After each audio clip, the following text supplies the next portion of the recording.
Hello সবাইকে, তো চলেছি আর একটা মিনি ব্লগ নিয়ে। তো আমি আর মা দেখতে পাচ্ছ যে আমরা এখন মন্দিরে বসে আছি। তো আমাদের আজ থেকে শুরু হচ্ছে নাসিক গ্রামের 24 প্রহর। তো আমি কিছুদিন হলো বাড়ি এসেছি, 2-3 দিন, তোমাদেরকে জানানো হয়নি। আর আসার পর থেকে আমার শরীরটাও বেশ ভালো ছিল না, তো তার জন্য তোমাদের সাথে আসা হয়নি আর ব্লগে। তো এই যে এখানে আমরা এখন বসে আছি, এরপর নাম আসবেন, হরিনাম সংকীর্তন। আর এখানে এই যে বামুন বসে রয়েছে, ব্রাহ্মণ, তো ওনাদের পুজো হবে। তো আজ থেকে আমাদের গ্রামের 24 প্রহর শুরু। আর আমাদের এই 24 প্রহরটি অনুষ্ঠিত হয় গ্রামের একদম মধ্যিখানে আমাদের যে বাবা বড়ুশুভের মন্দির আছে, সেই মন্দিরের নিচেতেই একটা চাতাল আছে, তো সেখানে। তো বলতে বলতেই আমাদের নাম সংকীর্তন চলে এসেছে। এরপর এই নাম সংকীর্তন এই চাতালে যেখানে মানে ঠাকুর আছেন ওনার চারপাশে ঘুরবেন।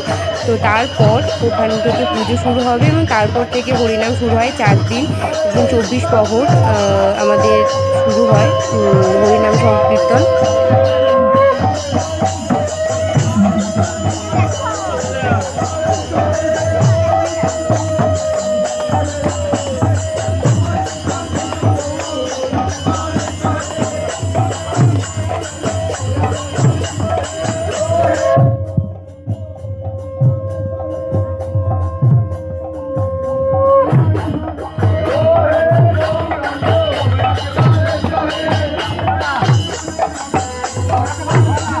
তো চারপাশ ঘোরা হয়ে গেছে, এরপর আমাদের পুজো শুরু হয়ে গেছে।